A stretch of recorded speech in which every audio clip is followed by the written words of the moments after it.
Today, I'll be sharing with you 6 cheap and cheerful DIY gift ideas. These are fun gifts that can be given all year long, not just during the holidays. You can even make them to treat yourself.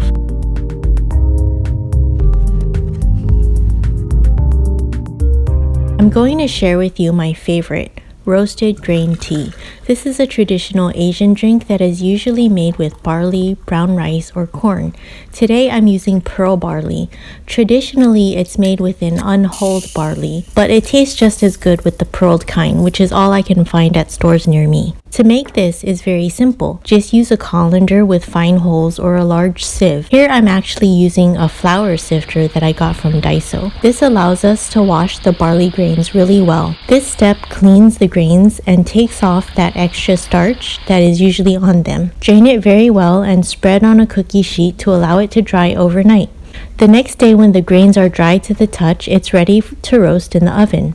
I set my oven to 350 degrees Fahrenheit and make sure to move the grains every 10 minutes or so. We want the grains toasted, not burned. After 40 minutes of roasting, the grains will be a very nice dark brown color and there will be a nice toasty aroma wafting through. Some smoking toward the end is normal. Let your grains cool and transfer to an airtight jar to store in a dark, cool place. This lasts for 6 to 12 months stored this way. It makes a great gift that can brew many cups of tea. A small amount of grains will make a fairly large amount of tea. For every 1 tablespoon or 15 grams, I usually brew about 2 cups of water, and that makes a concentrated tea that I then dilute with even more water. This is all made to taste, and I've heard that this is an acquired taste, but to me this tea is delicious year-round and is refreshing served hot or cold, sweetened or unsweetened. I continue brewing the tea using the same grains until the toasty flavor is gone. The remaining grains I mix in with my morning oatmeal. Nothing is wasted here. Place a nice bow on the jar with a handwritten note with directions, and I think this is a fun gift to give that's also a nice discussion topic. Rosemary oil is so easy and inexpensive to make at home. It's one of those fancy things that's sold at stores. It can be used to make a consumable oil, which is delicious, but we don't eat often and nobody we know eats that often either. I love using this instead for my hair and skincare routine. I'm making this batch for my sister who expressed interest in trying it for her hair. This is 17 grams of fresh rosemary that I dried by setting out for a few days. I'm adding it to some vegetable oil. Since we use it for hair, I don't see a need to use the expensive stuff, but definitely use the oil of your choice. I place the rosemary in a glass jar and fill it to the top with the oil. Place some water in the crock pot to make a double boiler and let this go on low for 4 to 6 hours. After that time, the oil will have a nice green color and amazing rosemary smell. Drain it through a sieve to filter out the rosemary leaves into a clean jar and store it in a dark, cool place. This stays good in the fridge for about 6 months. To use this, I fill the palm of my hand with oil and use my fingers to massage the oil into my scalp and let it sit for about an hour. I end up using about 2 to 3 tablespoons of the oil for each treatment. Then shampoo as normal to reveal soft, conditioned hair. Rosemary is believed to have the same hair growing benefits as minoxidil. Baked goods are especially cheap and cheerful. Have a favorite family cookie recipe? I'll be sharing ours in a future video, but for now I want to share how we package these. These are fun for the everyday lunchbox or for a holiday gift too, to go alongside other gifts. Any sort of strong paper works well. Here I'm using some thick cardstock to make a holder for the cookie. This is a 8.5 by 11 sheet of paper that I'm folding in to make 2 8.5 by 5.5 inch pieces. Fold the paper to leave about a 1/4 inch seam so that you can fold it over to make a flat tube. I'm using a protractor here, but you don't need one. Any large circle will work as long as you stay consistent. The bigger the circle, the more shallow the envelope. Then I use the retracted pen tip to etch the curve onto the paper to make a football shape. This will help us fold the envelope. Then cut along those lines. Repeat the etching on the other side of the envelope so that we can fold along that line as well. Then cut off the little extra curved side from the flap. To glue the edge down, I used some white rice. This is what I used growing up in place of a glue stick. None of my glued on paper ever fell off. This stuff is ridiculously strong. This here is leftover jasmine rice. Day-old room temperature or slightly cold rice works the best. Just use your finger to squish the grains and spread the starch evenly. It's fun and non-toxic. Fold the flap over and place the envelope under the pot to put a weight on it to ensure that it sticks well. After a few minutes, it's ready for me to pop open the bottom by pressing my fingers along that etched side. I can repeat it on the other end, and this makes a nice bubble envelope for our cookie. To wrap the cookie, I use a coffee filter and place it in. The cookies are about 3 inches in diameter and one fits perfectly in these little boxes. Tie it with some pretty string to make it a little more fancy. My son hands these out to his friends at school. Cheap, cheerful, and delicious. So I'm new to the world of macrame, but I'm really loving it. With 10 simple knots, you can make a macrame hanger for plants. This is a perfect way to gift plant clippings in a small container. You can get as fancy as you want with the string and buy proper cording.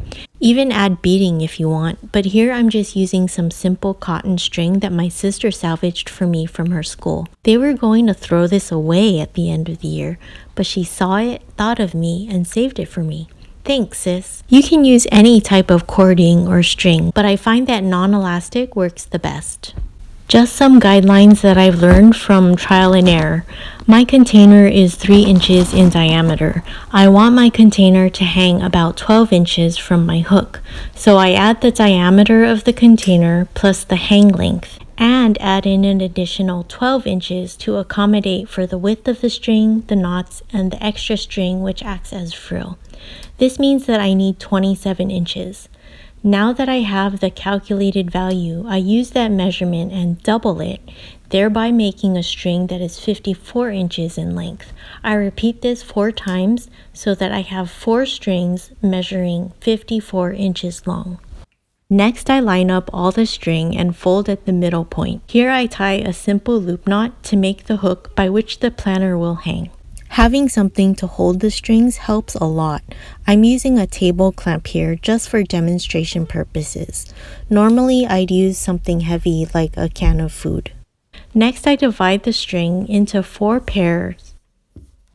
At the center of each string, I tie another simple loop knot. To make the knots easier, I pinch with my non-dominant hand at the location I want the knot and make a loop and use that pinch point to help me guide the knot to fall into that specific spot. This is the easiest way that I found to control the place that the knot falls. I repeat this for the other 3 strings. Next, I separate the pairs of strings so that one string from each side makes a pair as shown. Then, using my container as a guide, I eyeball about 3/4 the width of the container and make a knot at that point. You can see when I spread apart the string, it makes a really nice V-shaped pattern, and I continue this for the rest of the string. For the 2 far edge pieces, I bring them around together and make a similar tie. This will then close the macrame container. The final step is to gather all the string and make one large knot for the bottom of the plant hanger. We can use that same pinch method to ensure that the knot is exactly where we want it, which is at 3/4 width of the container. Now that this is done, we can insert our container into the macrame hanger. This is a great way to give those little plant cuttings, and I think it's especially nice to be able to hang plants off the counter. I'll be incorporating more of these into my kitchen. Macrame for the win. Did you know you can make your own candles inexpensively with Crisco? I really love these candles, and everyone I give them to say that these last for such a long time. I know many are fans of scented candles, but I like these because they're unscented. My son especially because he has allergies. These are great because there's no mess with wax. Just fill your containers with the Crisco, set it in a slow cooker so that it all melts. You can add a small amount of crayons to give it some nice color. Use more crayon for a deeper shade and less for a lighter shade. Since I want my candle to be a nice deep red color, I'm using a longer piece of crayon to impart more color. These are 3-ounce containers that I'm using here. I set the slow cooker on low just until the Crisco and crayon melt. Then stir it to reveal the pretty colors. The string that I used in the macrame plant hanger is 100% cotton, so that actually makes an excellent wick to use here as well.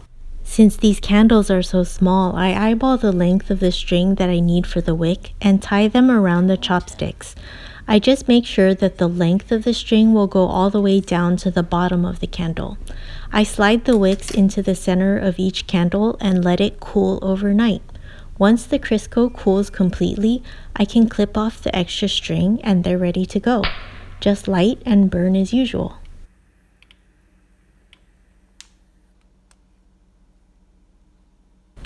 The final gift is a handbag organizer. I want to thank Mel, TJ, and Mr. B for pointing out to me that this will make a great gift. I'm on board with that. These are easy to make with reusable bags that many companies hand out for free. Even rice bags can be used here. A couple easy lines with a sewing machine or done by hand, combined with a few folds and tucks, and you can make your own organizer with many pouches for all your everyday items. I'll link the how-to video up in the eye above and in the description box below. I use mine in place of a traditional wallet because it allows me to take out just what I need from my purse and nothing more. These DIY gifts can give smaller gifts a little more heft, but I think they stand very well on their own. I hope these gifts give you some inspiration to spread some love and joy this holiday season and all year round. Gifting doesn't have to be expensive. These are 6 cheap and cheerful gifts that come straight from your home and hopefully provide some value to the lucky recipients. Thank you so much for watching, and I wish you happy gifting. Hi, it's Wendy, also known as a Frugal Minimalist or Frugal Minimalist in training. Thank you so much for watching my video. I wouldn't be here without supportive viewers such as yourself. If you liked what you saw, please be sure to subscribe and ring the bell. This is at no cost to you and will alert you when I have a new video, so we can keep in touch. I hope to see you in the next one. Bye.